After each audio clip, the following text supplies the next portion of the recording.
আজ আমরা দেখতে চলেছি 2010 সালে রিলিজ হয় একটি অসাধারণ মুভি যার নাম হলো লক আপ।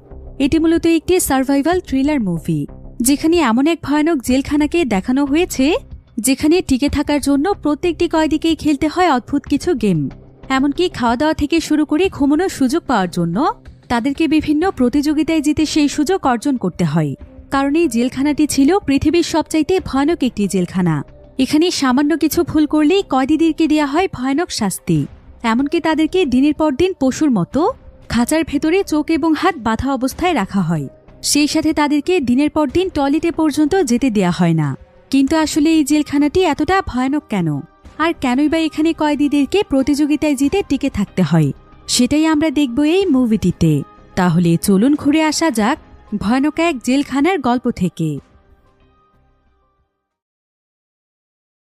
তো গল্পটি শুরু হয় স্পেনের একটি ছোট্ট শহরে, যেখানে আমরা দুজন বাবা ছেলেকে দেখতে পাই।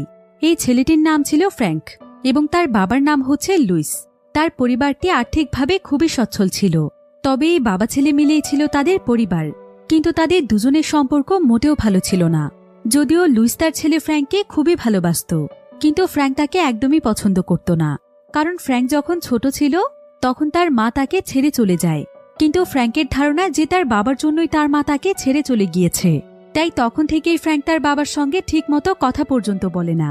এমনকি ছোটবেলা থেকে সে একদমই বিগড়ে গিয়েছে, যে সে কোনো মানুষকে সম্মান করা তো দূরের কথা, বরং সে নিজের বাবাকে পর্যন্ত সম্মান করত না।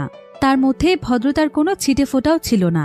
সারাদিন মদ, নেশা, জুয়া, নাইট ক্লাবে পার্টি এবং মেয়েদের সঙ্গেই কাটত তার পুরো সময়।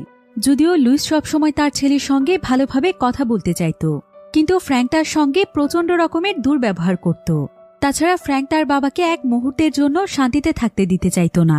এমনকি রাতের বেলাও যখন তার বাবা ঘুমোতে যেত তখন ফ্র্যাঙ্ক ইচ্ছে করেই তার বন্ধুদের সঙ্গে প্রচণ্ড জোরে জোরে কথা বলতো। এমনকি অনেক জোরে সাউন্ড দিয়ে মিউজিক বাজিয়ে রাখত, যাতে করে লুইস একদমই ঘুমোতে না পারে। আর বহুদিন ধরে ফ্র্যাঙ্কের এই সমস্ত কর্মকাণ্ড সহ্য করতে করতে লুইস একদম অতিষ্ঠ হয়ে পড়েছে। যদিও সে ফ্র্যাঙ্ককে নানাভাবে বোঝানোর চেষ্টা করে, কিন্তু ফ্র্যাঙ্ক তার কোনো কথাই শোনে না। এদিকে ফ্র্যাঙ্কের সবচাইতে প্রিয় দুজন বন্ধু ছিল, একজনের নাম মিকিউ এবং আরেকজনের নাম নোরিয়া। তাদের সঙ্গে ফ্র্যাঙ্কের বেশিরভাগ সময় কাটত। তবে নোরিয়া অনেকদিন ধরে ফ্র্যাঙ্ককে পছন্দ করে। তো একদিন যখন সে ফ্র্যাঙ্কের সঙ্গে সময় কাটাচ্ছিল তখন ফ্র্যাঙ্ক এবং সে একে অপরের অনেক কাছাকাছি চলে আসে।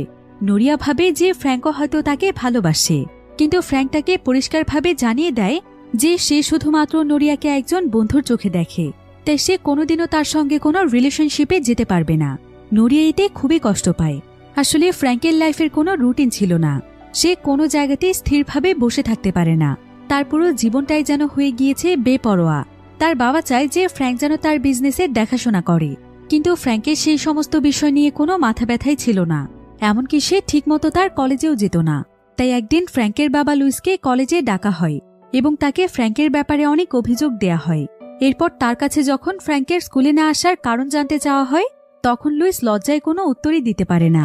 কারণ ছেলের এই সমস্ত কুকীর্তির কথা বললেই তার মান সম্মান একদম শেষ হয়ে যাবে। এরপর লুইস যখন কলেজ থেকে ফিরে এসে তার অফিসে বসেছিল ঠিক তখনই তার কাছে একটি হসপিটাল থেকে ফোন আসে, যেখানে লুইসকে জানানো হয় যে ফ্র্যাঙ্ক নাকি তার মিকিউ নামক একজন বন্ধুর সঙ্গে মারামারি করেছে, আর সে আঘাত পেয়ে এখন হসপিটালে রয়েছে। যেটা শুনে লুইস একদম অস্থির হয়ে যায়, আর সে দ্রুত সেই হসপিটালে চলে যায় যেখানে মিকিউয়ের বাবাও এসেছে। তো মিকিউয়ের বাবা যখন লুইসকে দেখতে পায় তখন সে ফ্র্যাঙ্কের জন্য লুইসকে প্রচণ্ড রকমের অপমান করে। সেটাকে বলে যে সে কেমন ছেলে জন্ম দিয়েছে, যে কিনা নিজের বেস্ট ফ্রেন্ডকে এতটা জঘন্যভাবে মারতে পারে। সেটাও বলে যে আজকের পর থেকে ফ্র্যাঙ্ক যেন তার ছেলের সঙ্গে একদমই না মেশে।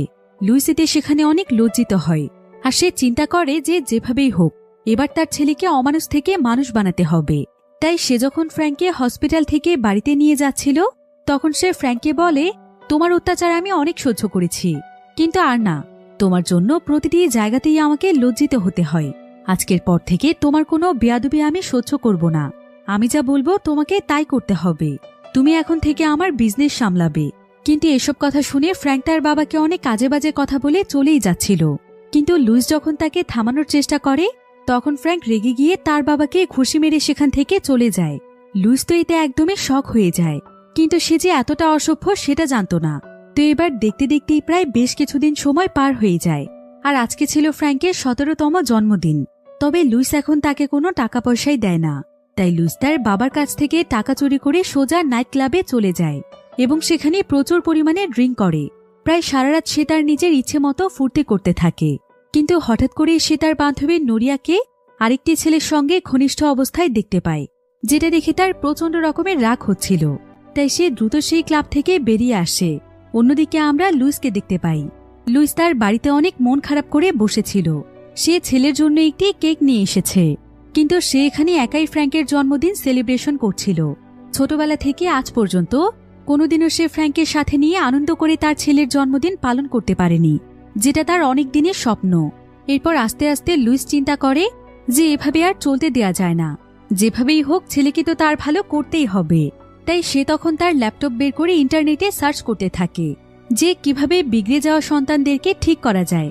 আর প্রায় বেশ কিছুক্ষণ ধরে ইন্টারনেটে খোঁজ করার পর সে CIMCA নামক একটি এজেন্সি খুঁজে পায়, যেটা কিনা এই সমস্ত ছেলে মেয়েদের জন্যই তৈরি করা হয়েছে। তবে এই প্রতিষ্ঠানটি ছিল অনেকটাই জেলের মতো। তাই বেশিরভাগ বাবা মায়েরা তাদের সন্তানের কষ্ট হবে বলে সেই এজেন্সিতে তাদের বাচ্চাদেরকে দিতে চায় না, কারণ সেখানে নাকি কঠিন কঠিন টাস্কের মাধ্যমে তাদেরকে ঠিক করা হয়। তো লুইস এখানে ওয়েবসাইটটি ভালোভাবে দেখছিল। আর এমন সময় সেই এজেন্সির অনেকগুলো রিভিউ দেখতে পায়, যেখানে অনেক ছেলে মেয়ের বাবা মায়েরা রিভিউ দিয়েছে যে কিভাবে এই এজেন্সির মাধ্যমে তাদের বিগড়ে যাওয়া সন্তানেরা ঠিক হয়েছে। এমনকি তারা আগের চাইতেও এখন অনেক ভালো ব্যবহার করছে। তো এত সব পজিটিভ রিভিউ দেখে লুইস এখানে চিন্তা করে যে এজেন্সিটি হয়তো তার ছেলেকে ঠিক করে দিতে পারবে। তবে এমন সময় সেখানে ফ্র্যাঙ্ক চলে আসলে লুইস দ্রুত তার ল্যাপটপটি বন্ধ করে দেয়। তবে ফ্র্যাঙ্ক এখানে তার বাবার দিকে এগিয়ে আসে। তাকে দেখে মনে হচ্ছিল যে সে অনেক বেশি আপসেট। সে এখানে তার বাবাকে কিছু বলতেই যাচ্ছিল, কিন্তু পরক্ষণেই সে চুপচাপ সেখান থেকে তার রুমে চলে যায়। এবার পরের দিন লুইস একটি প্রোগ্রামে আসে, যেটা ছিল IMCA নামক সেই এজেন্সির একটি প্রোগ্রাম। তো লুইস এখানে এই এজেন্সির ব্যাপারে সবকিছু ভালোভাবে শুনছিল এবং এখানকার সবকিছু ভালোভাবে বোঝার চেষ্টা করছিল। এখানে লুইসের মতোই আরো অনেক প্যারেন্টসরা এসেছে। তো সেই এজেন্সির একজন হোস্ট এখানে সবাইকে এখানকার পুরো বিষয়টি বুঝিয়ে বলছিল এবং বিগড়ে যাওয়া ছেলে মেয়েদেরকে ঠিক করার কিছু পদ্ধতি বলছিল, যেগুলো শুনে সমস্ত প্যারেন্টসরা অনেক খুশি হয়ে যায়। অন্যদিকে আমরা ফ্র্যাঙ্ককে দেখতে পাই। ফ্র্যাঙ্ক এখানে তার বন্ধু মিকিউকে ফোন দিয়েছে, যার সঙ্গে গতকাল তার মারামারি হয়েছিল। তো ফ্র্যাঙ্ক এখানে তার কাছে ক্ষমা চায় এবং তাকে তার সঙ্গে দেখা করতে বলে। কিন্তু মিকিউ তাকে বলে, তোমার সঙ্গে আমার পরিবার আমাকে মিশতে নিষেধ করেছে, তাই আজকের পর থেকে আমরা আর কোনো বন্ধু নই। তোমার সঙ্গে আর আমি দেখা করতে পারবো না। একথা শুনে ফ্র্যাঙ্ক অনেক কষ্ট পায়, কারণ মিকিউ এবং নোরিয়া ছাড়া তার তেমন কোনো বন্ধুই ছিল না। এবার ফ্র্যাঙ্ক তার বান্ধবী নোরিয়াকে ফোন করে, আর সে নোরিয়াকে বলে, তুমি না সেদিন আমাকে বলেছিলে যে আমাকে তুমি ভালোবাসো? যদি আমাকে ভালোই বেসে থাকো তাহলে গতকাল আরেকটি ছেলের সঙ্গে কি করছিলে? তুমি এতটা নিচে কিভাবে নামতে পারো? কিন্তু নোরিয়া তাকে বলে, আরে আজব তো, সেদিনই তো তুমি আমাকে রিজেক্ট করে দিয়েছিলে। তুমি তো বলেছ যে তুমি শুধুমাত্র আমার বন্ধু। তাহলে আমি কখন কার সঙ্গে কি করব সেটার জবাব তোমাকে কেন দেব? আর আমি অন্য কোনো ছেলের সঙ্গে সময় কাটালে তোমারই বা সমস্যা কোথায়? ফ্র্যাঙ্ক তখন তার এই প্রশ্নের কোনো জবাবই দিতে পারে না। এদিকে লুইস ফ্র্যাঙ্ককে CIMCA-তে পাঠানোর সিদ্ধান্ত নিয়ে ফেলেছে। এবার রাতের বেলা ফ্র্যাঙ্ক যখন তার বাড়িতে বসেছিল, ঠিক তখনই হঠাৎ করে ফ্র্যাঙ্কদের বাড়িতে কয়েকজন লোক আসে আর তারা ফ্র্যাঙ্কের উপর হামলা করে। ফ্র্যাঙ্ক এখানে বাঁচার জন্য চিৎকার করলেও এখানে কোনো লাভই হয় না। তারা জোর করে ফ্র্যাঙ্ককে বাড়ি থেকে তুলে নিয়ে যায়। আসলে এই লোকগুলো ছিল সেই এজেন্সিরই লোক, যাদেরকে ফ্র্যাঙ্কের বাবা আগেই কনফার্ম করে দিয়েছিল। তো ফ্র্যাঙ্ক সেখানে সারা রাত অজ্ঞান অবস্থায় থাকে, কিন্তু সকালবেলা যখন তার জ্ঞান ফিরে আসে তখন সে নিজেকে একটি অচেনা জায়গাতে দেখতে পায়। তার হাতে হ্যান্ডকাপ লাগানো ছিল। তো সেখানকার অফিসারের নাম ছিল অস্কার। অস্কার যখন ফ্র্যাঙ্কের হাতের হ্যান্ডকাপ খুলে দিতে আসে তখন ফ্র্যাঙ্ক তার সঙ্গে খুবই বাজে আচরণ করতে থাকে, আর সে তার কাছে বারবার জানতে চায় যে তারা কেন এখানে তাকে জোর করে তুলে নিয়ে এসেছে, কারণ এই এজেন্সি সম্পর্কে তার কোনো ধারণাই ছিল না। যদিও অস্কার প্রথমে তার সঙ্গে ভালো আচরণই করছিল, কিন্তু ফ্র্যাঙ্ক যখন তাকে খুবই জঘন্য একটি ভাষাতে গালি দেয় তখন অস্কার প্রচণ্ড রেগে যায়, আর সে ফ্র্যাঙ্কের হাত মুচড়ে ধরে তাকে একটি দেয়ালের সঙ্গে অনেক শক্ত করে চেপে ধরে এবং সে তাকে বলে, এরপর থেকে এখানকার কারো সঙ্গে একদমই বেয়াদবি করার চেষ্টা পর্যন্ত করবে না। যদি এখানে তোমার মধ্যে সামান্যতম অভদ্রতা দেখতে পাই তাহলে তোমাকে এর চাইতেও কঠিন শাস্তি দেয়া হবে। ফ্র্যাঙ্ক এতে কিছুটা ভয় পেয়ে যায়। সে বুঝতে পারছিল না যে তাকে কোথায় নিয়ে আসা হয়েছে। এরপর ফ্র্যাঙ্ককে তাদের স্পেশাল একটি জায়গাতে নিয়ে আসা হয় এবং এখানকার নিয়ম অনুযায়ী তার মাথা থেকে সম্পূর্ণ চুল ফেলে দেয়া হয়। এই চুলগুলো ফ্র্যাঙ্ক অনেক শখ করে রেখেছিল, তাই চুলগুলো ফেলে দেওয়ার কারণে তার প্রচণ্ড মন খারাপ হয়। এরপর ফ্র্যাঙ্ককে কয়েদিদের মতো এক ধরনের পোশাক পরিয়ে দেয়া হয় আর তাকে অন্য আরেকটি রুমের মধ্যে নিয়ে আসা হয়, যেখানে তার মতোই আরও কয়েকজন ছেলেমেয়েরা ছিল। ফ্র্যাঙ্ক দেখতে পায় যে তাদের প্রত্যেকেরই চুলই তার মতো ফেলে দেয়া হয়েছে। এখানে আসলে তাদের একটি ক্লাস নেওয়া হচ্ছিল, তো ফ্র্যাঙ্কও এখানে তাদের ঠিক পেছনে গিয়েই বসে পড়ে। তবে ফ্র্যাঙ্ক এখানে একটি বিষয় লক্ষ্য করে যে এখানকার প্রত্যেকের থুতনিতে অদ্ভুত একটি কালো দাগ আছে, তবে এটা কিসের দাগ সেটা ভালোভাবে বোঝা যাচ্ছে না। তো এখানে অস্কার যখন তাদেরকে বিভিন্ন প্রশ্ন জিজ্ঞাসা করছিল, তারা সবাই এখানে একদম চুপচাপ প্রত্যেকটি প্রশ্নেরই উত্তর দিচ্ছিল। এমনকি অস্কারকে তারা সবাই খুবই ভয় পাচ্ছিল। তো অস্কার এখানে সবাইকে এখানকার নিয়ম রিপিট করতে বললে তারা সবাই এখানে বারবার এখানকার নিয়ম কানুনগুলো রিপিট করছিল। ফ্র্যাঙ্ক এতে খুব ভালোভাবে বুঝতে পারে যে অস্কার হয়তো খুবই ভয়ানক একজন মানুষ। এবার ক্লাস শেষ হলে দেখা যায় যে প্রতিদিনের মতো সবাই তাদের ডেইলি রুটিন ফলো করছিল। রুটিন অনুযায়ী সকালবেলায় তাদেরকে দিয়ে কিছু কাজ করানো হয়, আর যারা যারা সমস্ত কাজগুলো পারফেক্টভাবে করতে পারে শুধুমাত্র তাদেরকেই খাবার খেতে দেয়া হয়।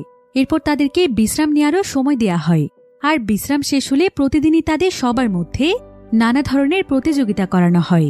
এরপর একটি রুমের মধ্যে এনে তাদেরকে প্রায় কয়েক ঘন্টা সময় ধরে বিভিন্ন ধরনের সাইকোলজিক্যাল ভিডিও দেখানো হয়, যাতে করে তাদের আচরণে আস্তে আস্তে পরিবর্তন আসতে পারে, এবং প্রতিদিনই তাদের সম্পূর্ণ শরীর চেক করা হয়। এখানকার প্রায় প্রত্যেকটি ছেলেমেয়েই ছিল ড্রাগ অ্যাডিক্টেড, তাই যদি কোনো ছেলেমেয়ে ড্রাগের জন্য পাগলামি করতে শুরু করে তখন তাকে ঘুমের ওষুধ দিয়ে অজ্ঞান করে রাখা হয়। অন্যদিকে আমরা ফ্র্যাঙ্কের বাবা লুইসকে দেখতে পাই। যদিও ফ্র্যাঙ্ক তাকে সবসময় অনেক জ্বালাতন করত, কিন্তু তারপরও সে তার ছেলেকে অনেক ভালোবাসে, আর তার পুরো লাইফে এবারই প্রথম ছিল যে এত সময় ধরে সে ফ্র্যাঙ্ককে না দেখে আছে, তাই সে ফ্র্যাঙ্ককে অনেক বেশি মিস করছিল। তাই তার ছেলে ফ্র্যাঙ্ক যে সমস্ত জিনিসগুলো পছন্দ করত সেই সমস্ত জিনিসগুলোর একটি পার্সেল তৈরি করে সেগুলো ফ্র্যাঙ্কের কাছে পাঠিয়ে দেয়, এবং সে তাকে একটি লেটারও পাঠায় যেখানে লেখা ছিল যে সে তাকে তার জীবনের চাইতেও বেশি ভালোবাসে। যদিও পার্সেলটি ফ্র্যাঙ্ককে দেখানো হয়, কিন্তু বাহির থেকে কোনো পার্সেল ভেতরে নিয়ে যাওয়ার অনুমতি নেই। তো এবার সেই এজেন্সির পক্ষ থেকে একটি সেশনের আয়োজন করা হয়, যেখানে তাদের প্রত্যেককেই তাদের লাইফের ইমোশনাল ঘটনা বলতে হবে, মূলত যে কারণে তারা ভালো রাস্তা ছেড়ে খারাপ রাস্তাকে বেছে নিয়েছে। এরপর এক এক করে এখানে তারা সবাই নিজেদের কথাগুলো শেয়ার করছিল। কেউ এখানে সৎমায়ের অত্যাচারে খারাপ হয়েছে, কেউ খারাপ হয়েছে খারাপ বন্ধুদের কবলে পড়ে, আবার কেউ খারাপ হয়েছে মা বাবার ডিভোর্সের কারণে, সেই সাথে ছোটবেলা থেকেই শারীরিক নির্যাতনের কারণে অনেকেই খারাপ হয়েছে। এবার ফ্র্যাঙ্কের কাছে যখন তার লাইফের ঘটনা জানতে চাওয়া হয়, ফ্র্যাঙ্ক তখন বলে, আমি সবসময় আমার লাইফকে অনেক এনজয় করি, আমার লাইফে কোনো ধরনের ইমোশনাল ঘটনা নেই, তবে আমার একজন স্বার্থপর বাবা আছে যে কিনা একাই শান্তিতে থাকতে চায়, তাই সে আমাকে এমন ভয়ানক জায়গাতে পাঠিয়ে দিয়েছে। সে আমাকে একদমই ভালোবাসে না, আমার লাইফে তার কোনো অবদান নেই, তার জন্যই আজকে আমার জীবনের এই অবস্থা। সে আমাকে যেমন তার লাইফ থেকে সরিয়ে দিয়েছে, আমার মনে হয় ঠিক সেভাবেই সে আমার মাকেও সরিয়েছে। এসব কথা বলতে বলতেই ফ্র্যাঙ্ক কিছুটা ইমোশনাল হয়ে যায়। তখন সেখানকার টিচার তাকে বলে, তার মানে তোমার লাইফের সবচাইতে ইমোশনাল জিনিস হচ্ছে তোমার মা। তবে ফ্র্যাঙ্ক এখানে আর একটি কথাও বলে না। এরপর একদিন অস্কার তাদের সবাইকে জানায় যে এখানকার বিশেষ একটি দিনকে ফ্রি ডে বলা হয়, আর এই দিনটিতে এখানকার কয়েদিদেরকে কোনো প্রকারের নিয়ম কানুন মেনে চলতে হয় না, তারা নিজের ইচ্ছে মতো যেভাবে খুশি সেভাবেই চলতে পারে, আর আজকেই ছিল তাদের ফ্রি ডে। এখন অস্কার এই বিষয়টি সবাইকে জানালে তাদের মধ্যে একজন কয়েদি বলে, আজকে যেহেতু ফ্রি ডে তাই আমি কিছু কথা বলতে চাই। আমাদেরকে এখানে ভালো হওয়ার জন্য পাঠানো হয় সেটা ঠিক আছে, কিন্তু এখানে আমাদের সঙ্গে অনেক অন্যায় করা হয়। আমাদেরকে ঠিকমতো খাবার দেয়া হয় না, এবং খাবার দেয়া হলেও সেগুলো কোনো মানুষের খাওয়ার উপযোগী নয়। তাছাড়া শীতের সময় আমাদেরকে সামান্য গরম পানীয় দেয়া হয় না। এরকম আরও বেশ কিছু ফ্যাসিলিটি রয়েছে যেগুলো আমাদেরকে দেয়া হচ্ছে না, কিন্তু মানুষ হিসেবে সেগুলো অন্তত আমাদের প্রাপ্য। তবে অস্কার এখানে এই সমস্ত কথা শুনেও সেগুলো এড়িয়ে যায়। এবার একদিন রাতের বেলা যখন তারা সবাই মিলে ডিনার করছিল, তখন কয়েকজন গার্ড তাদেরকে পাহারা দিচ্ছিল। তবে একটি ছেলে যখন এখানে ঠিকমতো খাবার খাচ্ছিল না, তখন প্রচণ্ড রেগে গিয়ে তার কাছে একজন গার্ড আসে। সেই ছেলেটির মাথা চেপে ধরে অনবরত টেবিলের সঙ্গে তার মাথা বাড়ি দিতে থাকে। এরপর তাকে মাটিতে ফেলে খুবই ভয়ানকভাবে তার মুখের মধ্যে খাবার ঢুকিয়ে দিতে থাকে, যেটা দেখে সেখানে থাকা সবাই একদম আঁতকে ওঠে, আর তারা সবাই তখন চুপচাপ সমস্ত খাবারগুলো খেতে থাকে। এদিকে সেই ছেলেটিকে প্রচণ্ড রকমের মারধর করায় তার শরীরের অবস্থা অনেক বেশি খারাপ হয়ে যায়, তাই তাকে ডক্টরের কাছে অ্যাডমিট করে দেয়া হয়।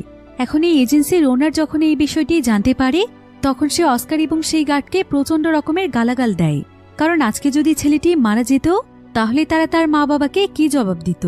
সে এখানে এরপর থেকে অস্কারকে এই সমস্ত বিষয়গুলো খেয়াল রাখতে বলে এবং তাকে এটাও জানায় যে এর পরের বার যদি এমন কোনো ভুল হয় তাহলে তাকে এই এজেন্সি থেকে বের করে দেয়া হবে। অস্কার এতে প্রচণ্ড রেগে যায় আর সে সোজা সেই ছেলেটির কাছে চলে যায় যে কিনা ফ্রিডিতে এখানকার খাবার নিয়ে অভিযোগ দিয়েছিল, কারণ তার অভিযোগের কারণেই নাকি এখন কয়েদিরা ঠিকমতো খাবার খেতে চাচ্ছে না। তাই অস্কার এখানে তাকে মারধর করে ভয় দেখায় এবং বলে যে এর পরের বার যদি সে তাদের নামে কোনো অভিযোগ করে তাহলে তারা তাকে প্রচণ্ড রকমের ভয়ানক শাস্তি দেবে, তাই সে যেন এখানকার প্রত্যেকটি রুলসই মেনে চলে।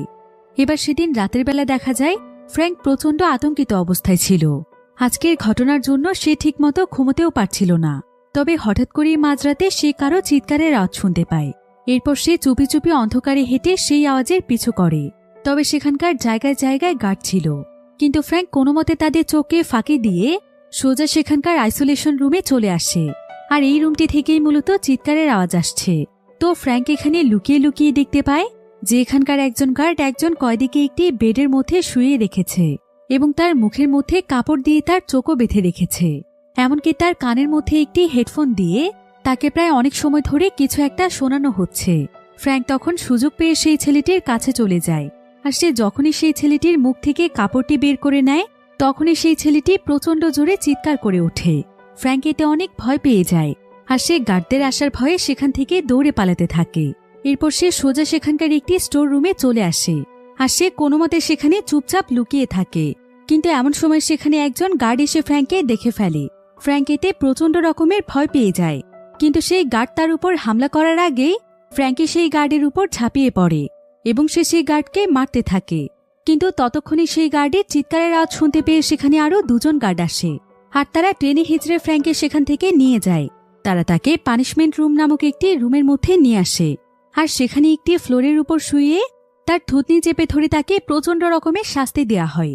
তবে ফ্র্যাঙ্ক দেখতে পায় যে এখানে শুধু তাকে একাই নয়, বরং আরও বেশ কয়েকজন ছেলেমেয়েকে শাস্তি দেয়া হচ্ছে। এতে করে ফ্র্যাঙ্ক বুঝতে পারে যে এখানকার প্রত্যেকের থুতনিতে এমন কালো দাগ কেন। তবে এই শাস্তিটি অনেক ভয়ানক ছিল, কারণ এখানে তাদেরকে একদম মাটির সঙ্গে মিশিয়ে হাত পা বেঁধে রাখা হয়। এমনকি তাদেরকে টয়লেটে পর্যন্ত যেতে দেয়া হয় না। তারা যন্ত্রণায় চিৎকার করলেও তাদের এই শাস্তি চলমান থাকে, যার ফলে তারা সহ্য করতে না পেরে সেখানেই টয়লেট করে ফেলে। আর তাদের উপর ঘন্টার পর ঘন্টা একজন গার্ড নজর রাখে। যদি কেউ এখানে সামান্যতম নড়াচড়া করে তাহলে সেই গার্ড তাকে প্রচণ্ড রকমের মারধর করে। তো এখানে ফ্র্যাঙ্ক এবং তার সঙ্গীদেরকেও সারা রাত এভাবেই রাখা হয়। এমনকি সকালবেলা তাদেরকে এর চাইতেও আরও ভয়ানক শাস্তি দেয়া হয়। সেখানে ঘন্টার পর ঘন্টা প্রচণ্ড হেভি মেটালের মিউজিক বাজানো হয়, যেগুলো মূলত ছিল সাইকোলজিক্যাল মিউজিক, যেটা তাদের ব্রেনের মধ্যে প্রচণ্ড যন্ত্রণা দেয়।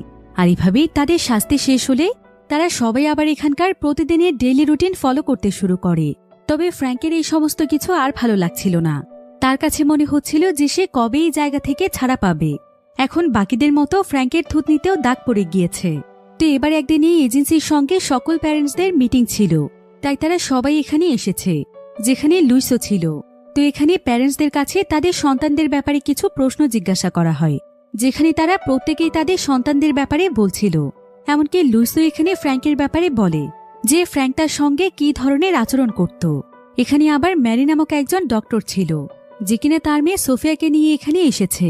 আসলে সোফিয়াকে কিছুদিন আগে এখান থেকে রিলিজ দেওয়া হয়েছে, আর বাকি প্যারেন্টসদেরকে সোফিয়ার কতটা উন্নতি হয়েছে সেটা দেখানোর জন্য অ্যালেক্স এবং সোফিয়াকে ডাকা হয়েছে। তো অ্যালেক্স এখানে তাদেরকে জানায় যে এখান থেকে যাওয়ার পর সোফিয়া অনেক বেশি শান্ত হয়ে গিয়েছে, যেটা সে আগে ছিল না। এমনকি যতক্ষণ পর্যন্ত তাকে টয়লেটে যাওয়ার কথা না বলা হচ্ছে ততক্ষণ পর্যন্ত সে নাকি একবারও টয়লেটে যায় না। আর অনেক সময় তো সে তার জামা কাপড়ও নষ্ট করে ফেলে। যদিও তার আচরণে অনেক বেশি পরিবর্তন এসেছে, কিন্তু লুইস দেখতে পায় যে সোফিয়ার আচরণ খুব একটা স্বাভাবিক নয়। সে এখানে কিছুটা অদ্ভুত আচরণ করছে। সোফিয়া প্রায় 20 মাস এখানে ছিল, তবে এই পুরো বিষয়টি লুইসের কাছে অনেকটাই অস্বাভাবিক লাগছিল, কারণ একজন বাচ্চা সুস্থ হয়ে ফিরলে তার আচরণ এমন হবে কেন। তাই লুইস বাড়িতে ফিরে ফ্র্যাঙ্কের জন্য অনেক দুশ্চিন্তায় পড়ে যায়। তাছাড়া সে ফ্র্যাঙ্ককে অনেক বেশি মিস করছিল, তাই সে এখানে ফ্র্যাঙ্কের ল্যাপটপ বের করে আর ল্যাপটপের মধ্যে থাকা ভিডিওগুলো দেখতে শুরু করে, যেখানে ফ্র্যাঙ্ক এবং তার বন্ধুদের অনেকগুলো ভিডিও ছিল, যে ভিডিওগুলোতে তারা একসঙ্গে অনেক মজা করছিল। আর এই ভিডিওগুলো দেখে লুইস বুঝতে পারে যে তার ছেলে আসলে তার বন্ধুদের সঙ্গে থাকলে কতটা খুশি থাকে, আর এই খুশিগুলোই হয়তো সে তার ছেলেকে দিতে পারেনি। এখন এই সমস্ত ভিডিও দেখে লুইস অনেক বেশি ইমোশনাল হয়ে যায়। সে ফ্র্যাঙ্কের জন্য সারা রাত কাঁদে, আর সকালবেলায় সে ফ্র্যাঙ্কের সঙ্গে দেখা করার জন্য দ্রুত সেই এজেন্সিতে চলে যায়। তবে সে সরাসরি ফ্র্যাঙ্কের সঙ্গে দেখা করতে পারবে না, প্রথমে তাকে সেখানকার প্রিন্সিপাল অস্কারের সঙ্গে দেখা করতে হবে। তাই লুইস যখন অস্কারের সঙ্গে দেখা করতে যায়, অস্কার তখন তাকে একটি ভিডিও দেখিয়ে বলে, এখন বাচ্চাদের শাস্তির সময় চলছে, তাই ওর সঙ্গে দেখা করতে হলে আপনাকে অপেক্ষা করতে হবে। তবে অস্কার এখানে আসল শাস্তির ভিডিও দেখায় না, বরং এই ভিডিওটিতে দেখা যায় যে ফ্র্যাঙ্ক এখানে তার নতুন বন্ধুদের সঙ্গে মিলে এখানকার জানালার গ্লাস পরিষ্কার করছে।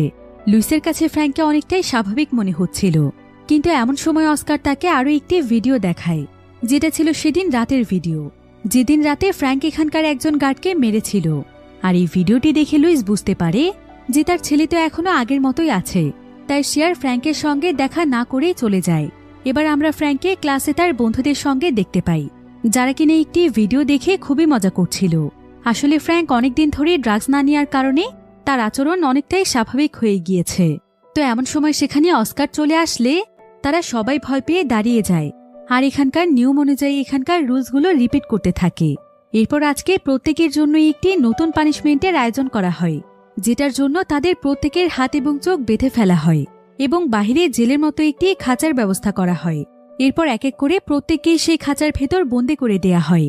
তবে বেশ কিছুক্ষণ এটা খুবই স্বাভাবিক ছিল, কিন্তু কিছুক্ষণ পরে এখানে অস্কার তাদেরকে বলে যে তাদের নাকি বেশ কয়েকদিন ধরে ঘুমানোর কোনো পারমিশন নেই, আর একটি নির্দিষ্ট সময় ধরে তাদেরকে এভাবেই দাঁড়িয়ে থাকতে হবে। তবে যদি তাদের মধ্যে কেউ পড়ে যায় তাহলে তার লেভেল এক এক করে নিচে নামতে থাকবে, যার ফলে তাদেরকে কঠিন শাস্তি দেয়া হবে। তবে এভাবে করে তাদের মধ্যে যে একদম শেষ পর্যন্ত দাঁড়িয়ে থাকতে পারবে সে এক লেভেল উপরে চলে যাবে, অর্থাৎ অন্যান্য কয়েদিদের চাইতে সে সবার আগে সেখান থেকে বেরিয়ে যেতে পারবে। তবে এখান থেকে তো সবাই বেরিয়ে যেতে চায়, তাই প্রত্যেকেই এখানে জেতার চেষ্টা করছিল। দেখা যায় প্রথম দিন এখানে প্রত্যেকেই দাঁড়িয়েছিল, কিন্তু একদিন পরেই তাদের সবার ধৈর্যের বাঁধ ভেঙে যায়, তাদের পায়ে প্রচণ্ড ব্যথা শুরু হয়, তারা আর দাঁড়িয়ে থাকতে পারছিল না, যার ফলে এক এক করে তারা মাটিতে লুটিয়ে পড়ছিল। আর যারা যারাই পড়ে যাচ্ছিল তাদের প্রত্যেককেই এক এক করে পানিশমেন্ট রুমে নিয়ে যাওয়া হচ্ছিল। তবে তারপরও এখনো আরো কয়েকজন কয়েদিরা টিকে রয়েছে, তারা এখানে অনেক ধৈর্য ধরে দাঁড়িয়েছিল। কিন্তু রাত হয়ে গেলে সেখানে প্রচণ্ড রকমের ঠান্ডা পড়ে যায়, ফলে ছোট কাপড় পরে তাদের সেখানে দাঁড়িয়ে থাকতে অনেক কষ্ট হচ্ছিল। কিন্তু তাদেরকে এখানে এক্সট্রা কোনো পোশাক দেয়া হয় না, এমনকি বেশ কিছুদিন ধরে তাদেরকে এভাবেই বন্দি রাখা হয়। তবে অনেকদিন যাবৎ এখানে বন্দি থাকার কারণে তারা যেহেতু টয়লেটে যেতে পারছিল না, তাই পুরো জায়গাটি একদম নোংরা হয়ে গিয়েছে। এখানে আবার খাবারও পেত তারা অনেক কষ্টে, কারণ তাদেরকে বাহির থেকে খাবার ছুড়ে দেয়া হতো, আর তারা কারাকারি করে যে যতটুকু খাবার পেত সেগুলো খেয়ে সেখানে দিন পার করত। এমনকি সেখানে ছোট্ট একটি বক্সের মধ্যেও কিছু খাবার রাখা হয়েছে, কিন্তু তাদেরকে এই খাবারগুলো তাদের চোখ এবং হাত বাঁধা অবস্থায় বের করতে হবে, তবেই তারা খাবারগুলো খেতে পারবে। কিন্তু এভাবে খাবার খেতে গিয়ে তাদের নিজেদের মধ্যেই লড়াই শুরু হয়ে যায়, কারণ এভাবে করে কেউ খাবার পাচ্ছিল আবার কেউ পাচ্ছিল না। এবার হঠাৎ করে একদিন দেখা যায় অস্কারের তাদের টিমেরই একজন সাইকোলজিস্টের উপর সন্দেহ হয়, যার নাম ছিল জেসিয়া। অস্কারের কাছে মনে হচ্ছিল যে জেসিয়া হয়তো তাদের বিরুদ্ধেই কাজ করছে, তাই সে জেসিয়ার উপর নজর রাখতে শুরু করে। এরপর সে দেখতে পায় যে জেসিয়া এই এজেন্সির ভেতরে যা কিছু ঘটছে সেই সবকিছুই তার একটি ক্যামেরার মাধ্যমে রেকর্ড করছে। আসলে জেসিয়া সকলের সামনে এটা নিয়ে আসতে চাইছিল যে এখানে ছেলে মেয়েদেরকে ভালো করার নামে তাদের উপর কতটা টর্চার করা হয়, কারণ তাদের এই টর্চারের কারণে অনেক ছেলে মেয়ে তাদের মানসিক ভারসাম্য হারিয়ে ফেলবে, যেটা আজ পর্যন্ত বাহিরের কোনো মানুষই জানে না। তবে এখানে অস্কারের কাছে জেসিয়া ধরা পড়ে যায়। অস্কার তখন জেসিয়াকে বোঝায় যে আসলে অস্কার নিজেও তাদের সঙ্গে এমন কাজ করতে চায় না, বরং তাদের মা বাবাই নাকি তাদের সঙ্গে এমন কাজ করতে বলেছে, যাতে করে ভয়ে তারা মানুষের মতো মানুষ হয়ে যায়। আর তাদের উগ্রতা থামাতে এর চাইতে ভালো কোনো উপায় হতেই পারে না। তাই জেসিয়া যেন তাদের এজেন্সির পক্ষেই থাকে। দেখতে দেখতে সেই জেলের মধ্যে তাদের বেশ কিছুদিন সময় পার হয়ে যায়, আর শেষ পর্যন্ত সবার মধ্যে ফ্র্যাঙ্কে টিকে থাকে। এরপর তাকেও ভেতরে নিয়ে আসা হয়, কিন্তু এখানে জেতার পরও তাকে স্পেশাল কোনো ফ্যাসিলিটি দেয়া হয় না, বরং প্রতিদিনের মতো ডেইলি রুটিন শুরু হয়ে যায়। অন্যদিকে আমরা লুইসকে দেখতে পাই। লুইস এখন পর্যন্ত জানে না যে তার ছেলের সঙ্গে কি হচ্ছে। অন্যদিকে আবার লুইসকে কোর্টে ডাকা হয়, আর একজন লয়ার তাকে জানায় যে তার বিরুদ্ধে কিছুদিনের মধ্যেই ওয়ারেন্ট বেরিয়ে যাবে, কারণ সে ফ্র্যাঙ্কের মায়ের কোনো অনুমতি না নিয়ে তাকে সে এজেন্সিতে দিয়ে এসেছে, যেটা রাষ্ট্রীয় আইনের বাহিরে ছিল। তাই ফ্র্যাঙ্কের মা নাকি তার নামে কেস করেছে। কিন্তু একথা শুনে লুইস হাসে, আর সে এখানে বলে, ছোটবেলায় সে যখন আমার ছেলেকে ছেড়ে চলে গিয়েছিল তখন তার মনে ছিল না এখন সে কোন অধিকারে আমার ছেলের ব্যাপারে কথা বলছে।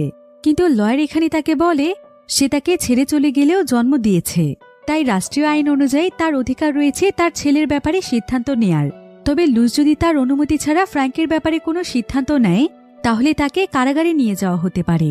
এখন এই সমস্ত কথা শুনে লুইস অনেক দুশ্চিন্তায় পড়ে যায়। এদিকে আবার সোফিয়া নামক যে মেয়েটি ছিল, যে কিনা সে এজেন্সি থেকে রিলিজ পেয়েছে, তার মা ম্যারির সঙ্গে লুইসের অনেক ভালো বন্ধুত্ব হয়ে যায়, কারণ সে তার সঙ্গে ফ্র্যাঙ্কের ব্যাপারে পরামর্শ করত। অন্যদিকে আমরা ম্যারির মেয়ে সোফিয়াকে দেখতে পাই। সোফিয়া এখানে তার বাবার কাছে আসে, আর সে তার কাছে তার ল্যাপটপটি ব্যবহার করার অনুমতি চায়। তার বাবা তখন তাকে রুমে গিয়ে ল্যাপটপ চালাতে বলে। এবার সোফিয়া যখন তার রুমে গিয়ে ল্যাপটপ অন করে তখন সে সেখানে কিছু ভিডিও ফুটেজ দেখতে পায়, যেগুলো কিনা সেই এজেন্সিরই ভিডিও ছিল। আর এই ভিডিওগুলো সোফিয়ার বাবাকে সেই সাইকোলজিস্ট পাঠিয়েছে, যে কিনা লুকিয়ে লুকিয়ে ভিডিও করতে গিয়ে অস্কারের কাছে ধরা পড়ে গিয়েছিল। তবে এই ভিডিওগুলো দেখে সোফিয়ার মাথায় অনেক বেশি মেন্টাল প্রেশার পড়ে, কারণ এই সমস্ত জঘন্য ঘটনা তার সঙ্গেও ঘটেছিল। তাই সেই সমস্ত কথা মনে করতে গিয়ে সোফিয়ার এখানে প্যানিক অ্যাটাক হয়ে যায়, আর সে তাদের বাড়ির ব্যালকনিতে গিয়ে আত্মহত্যা করে মারা যায়। এরপর এই ভিডিওটি সমস্ত জায়গাতে লিক হয়ে যায়, আর এই খবরটি যখন সেই এজেন্সির ওনার জানতে পারে তখন সে অস্কারের উপর প্রচণ্ড রেগে যায়, আর সে এবার অস্কারকে তাদের উপর আরও অনেক বেশি কঠিন হতে বলে, যাতে করে অস্কার তাদেরকে এমনভাবে ভয় দেখায় যে তাদের মধ্যে কেউই যেন বাহিরে গিয়ে মুখ খোলার সাহস না পায়, কারণ যেভাবেই হোক এখন এজেন্সিকে বাঁচাতে হবে। তাই অস্কার এবার সবার উপর আরও অনেক বেশি নির্যাতন শুরু করে দেয়। এমনকি অনেক ছোটখাটো বিষয়ে তাদের উপর অনেক টর্চার করা হয়, বিভিন্নভাবে তাদের শরীরে আঘাত করা হয়, এমনকি প্রত্যেক দিন তাদেরকে অনেক কঠিন কঠিন এক্সারসাইজ করানো হয়। আর ঠিক ততক্ষণ পর্যন্ত তাদের এক্সারসাইজ চলতেই থাকে যতক্ষণ পর্যন্ত না তারা মাটিতে লুটিয়ে পড়ছে।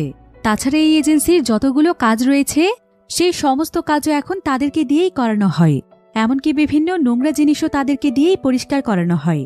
এরপর হঠাৎ করেই একদিন ফ্র্যাঙ্ক কাজ না করেই নিজের অজান্তেই ঘুমিয়ে গিয়েছিল, আর এটার জন্য তাকে ভয়াবহ শাস্তি দেয়া হয়। তাকে সেখানকার আইসোলেশন রুমে নিয়ে সেখানে তার হাত পা বেঁধে দেয়া হয় এবং তার মুখে কাপড় এবং কানে হেডফোন দিয়ে অনেক জোরে সেই যন্ত্রণাদায়ক মিউজিক বাজিয়ে দেয়া হয়। আর তার চোখের মধ্যেও দীর্ঘ সময় ধরে কাপড় বেঁধে রাখার কারণে ফ্র্যাঙ্কের এখানে অনেক বেশি হ্যালুসিয়েশন হচ্ছিল। আর এই ভয়ানক শাস্তি শেষ হলে সে বেঁচে যায় তো ঠিকই, কিন্তু তার অবস্থা একদম খারাপ হয়ে যায়, সে যেন একদম নিশ্চুপ হয়ে যায়। এবার পরের দিন সেখানকার প্রত্যেকটি কয়েদিকে ড্যান্স করতে বলা হয়, কারণ আজকে এখানে বিশেষ একটি পার্টি ছিল। কিন্তু ফ্র্যাঙ্ক সেখানে একদম চুপচাপ দাঁড়িয়েছিল, কারণ তার কাছে এগুলো মোটেও ভালো লাগছিল না। কিন্তু অস্কার যখন তাকে এভাবে বসে থাকতে দেখে তখন সে ফ্র্যাঙ্কের উপর প্রচণ্ড রেগে যায়, আর সে ফ্র্যাঙ্কে এসে সকলের সামনে অনেক মারধর করে। এরপর অস্কার তাদের সবাইকেও মেরে সেখান থেকে ভেতরে পাঠিয়ে দেয়, যেটা দেখে বাকিরাও অনেক ভয় পেয়ে যায়। অন্যদিকে আমরা লুইসকে দেখতে পাই, যে কিনা একটি পার্টিতে এসেছিল। তবে সেখানে সোফিয়ার মা ম্যারি এবং তার বাবা আসেনি, কারণ সোফিয়া মারা যাওয়ার কারণে তাদের সবার মন খারাপ ছিল। তাই লুইস দ্রুত সেখান থেকে উঠে ম্যারির সঙ্গে দেখা করতে চলে আসে। আর ম্যারি এখানে লুইসকে বলে যে তার মেয়ের মৃত্যুর জন্য সেই দায়ী, কারণ সে তার মেয়েকে সেই এজেন্সিতে দিয়ে এসেছে যেখানে তার উপর এত পরিমাণ টর্চার করা হয়েছে। তারপরও সে কোনো কিছুই বুঝতে পারেনি, এমনকি কখনো সে সোফিয়ার কাছে জানতেও চায়নি যে সে কেমন আছে। এখন এসব কথা শুনে লুইস অনেক দুশ্চিন্তায় পড়ে যায়, আর সে সিদ্ধান্ত নেয় যে সে তার ছেলেকে ফিরিয়ে নিয়ে আসবে এবং সেই এজেন্সির বিরুদ্ধে সে নিজেই ব্যবস্থা নেবে। এরপর লুইস আর দেরি না করে সোজা সেই এজেন্সিতে চলে যায়। এরপর ফ্র্যাঙ্কে যখন তার সামনে নিয়ে আসা হয় তখন সে ফ্র্যাঙ্কে দেখে অনেক ইমোশনাল হয়ে যায়, এমনকি সে নিজের ভুল বুঝতে পারে যে ফ্র্যাঙ্কে এখানে দেওয়াটা তার অনেক বড় ভুল হয়েছে, কারণ ফ্র্যাঙ্কের শরীরের অবস্থা অনেক খারাপ ছিল। ফ্র্যাঙ্ক এতে সেই এজেন্সির উপর প্রচণ্ড রেগে যায় এবং ডিসাইড করে যে যেভাবেই হোক সেই এজেন্সিকে প্রাপ্য শাস্তি দেবে। এরপর সে ফ্র্যাঙ্কে নিয়ে সোজা তার বাড়িতে চলে আসে। তবে ফ্র্যাঙ্ক তার সঙ্গে একদমই কথা বলছিল না, এমনকি সে তাকে বিভিন্ন ধরনের প্রশ্ন করলেও ফ্র্যাঙ্ক তার একটি প্রশ্নেরও জবাব দেয় না। তবে ফ্র্যাঙ্ক বাড়িতে ফেরার পর নরিয়া তাকে দেখতে আসে। নরিয়া আসলে এখনও তাকে অনেক ভালোবাসে, আর ফ্র্যাঙ্কের এই অবস্থা দেখতে পেয়ে সে অনেক ইমোশনাল হয়ে যায়। ফ্র্যাঙ্কো এখানে নোরিয়াকে দেখে প্রচণ্ড কাঁদে। তারা এখানে দুজনই দুজনকে অনেক আপন করে নেয়। তো এবার দেখতে দেখতেই আরও বেশ কিছুদিন সময় পার হয়ে যায়। ফ্র্যাঙ্ক এখন খুবই চুপচাপ থাকে। তবে সে এখন ড্রিঙ্ক করা, পার্টিতে যাওয়া, বেয়াদবি করা এই সমস্ত জিনিসই যেন ভুলে গিয়েছে। সে সারাদিন বাড়িতেই তার বাবার সঙ্গে থাকে, কিন্তু সে তার বাবার সঙ্গে কথা বলে না, কারণ তাকে এই সমস্ত ভয়ানক জিনিস তার বাবার জন্যই সহ্য করতে হয়েছে। তবে ফ্র্যাঙ্ক তার সঙ্গে কথা না বলায় লুইস অনেক কষ্ট পাচ্ছিল। তাই লুইস নানাভাবে তার রাগ ভাঙানোর চেষ্টা করে এবং সে তার জন্য অনেক দামি একটি ফোন নিয়ে আসে, যেটা কেনা তার অনেক দিনের স্বপ্ন ছিল। কিন্তু ফ্র্যাঙ্ক সেই ফোনটি না নিয়ে সেখান থেকে উঠে চলে যায়। এবার একদিন লুইস যখন খাবার তৈরি করছিল, তখন ফ্র্যাঙ্কও তার কাজে সাহায্য করতে যায়। আর এখানেই সে তার বাবার সঙ্গে কথা বলে। সে তার বাবার উপর খুবই ক্ষিপ্ত হয়ে যায় এবং তার কাছে জানতে চায় যে সে তাকে কেন সেখানে দিয়ে এসেছিল, তার জন্য তাকে কতটা কষ্ট করতে হয়েছে সেই সম্পর্কে তার কোনো ধারণা আছে। সে নিশ্চয়ই তাকে তার জীবন থেকে সরিয়ে দিতে চায়, ঠিক যেমনটা সে তার মাকে সরিয়ে দিয়েছে। কিন্তু একথা শুনে লুইস এখানে অনেক রেগে যায়। আর সে ফ্র্যাঙ্ককে বলে, এটা ছাড়া আমার কাছে আর কোনো উপায় ছিল না। আমি একজন বাবা হয়ে আমার ছেলের এই অবস্থা কিভাবে দেখতে পারি? তোমার জীবনটা একদম ধ্বংসের দিকে চলে যাচ্ছিল। আমি একজন বাবা হয়ে কিভাবে চাই বলো যে তুমি এমন একটি লাইফ কাটাও? আমি তোমাকে অনেক ভালোবাসি ফ্র্যাঙ্ক। তুমি আমার অনেক আদরের একটি ছেলে। তোমাকে আমি অনেক কষ্ট করে বড় করেছি। আর সবসময় তুমি তোমার মায়ের কথা বলো, তাই না? তোমার মা তোমার সঙ্গে কি করেছিল জানো? তুমি যখন তোমার মায়ের গর্ভে ছিলে, তখন তোমার মা তোমাকে নিতেই চাইছিল না। সে বহুবার তোমাকে অ্যাবর্শন করতে চেয়েছে। তার মা হওয়ার কোনো আগ্রহই ছিল না। তবে তুমি ছিলে আমার প্রথম সন্তান। আমি তোমাকে কিছুতেই হারাতে চাইনি। আর তোমাকে রাখতে গিয়েই তোমার মায়ের সঙ্গে আমার সম্পর্কের অবনতি ঘটে। এরপর তোমার জন্মের পরেই তোমার মা তোমাকে এবং আমাকে রেখে চলে যায়। তবে আমি শুধুমাত্র তোমার ভালোর জন্য আজ পর্যন্ত বিয়ে করিনি। এসব কথা শুনে ফ্র্যাঙ্ক সেখানে প্রচণ্ড কাঁদে। এরপর পরের দিন লুইস ফ্র্যাঙ্ককে একটি জায়গাতে নিয়ে যাচ্ছিল। লুইস এখানে ফ্র্যাঙ্ককে জানায় যে সে নাকি ফ্র্যাঙ্কের সমস্ত দায়িত্ব তার মায়ের হাতেই তুলে দিয়েছে। ফ্র্যাঙ্ক এখন চাইলেই তার মায়ের সঙ্গে থাকতে পারে। তাকে আর জোর করে তার বাবার সঙ্গে থাকতে হবে না। তাই লুইস ফ্র্যাঙ্ককে আদালতের সামনে নিয়ে যায়। কিন্তু সেখানে গিয়ে ফ্র্যাঙ্ক একাই গাড়ি থেকে বেরিয়ে কাঁদতে থাকে, কারণ সে তার ছেলেকে কারো হাতেই তুলে দিতে চায় না। তবে এমন সময় দেখা যায় ফ্র্যাঙ্কও গাড়ি থেকে বের হয়। আর সে সোজা গিয়ে তার বাবাকে জড়িয়ে ধরে সে কাঁদতে কাঁদতে তাকে বলে যে সে শুধুমাত্র তার কাছেই থাকতে চায়, সে আর কারো কাছে যেতে চায় না। আজ থেকে লুইসি হলো তার বাবা এবং মা। এমনকি সে এটাও জানায় যে সে তার বাবাকে আসলে কতটা ভালোবাসে। এভাবেই বাবা ছেলের খুব সুন্দর একটি মুহূর্তের মাধ্যমে গল্পটি এখানেই শেষ হয়ে যায়।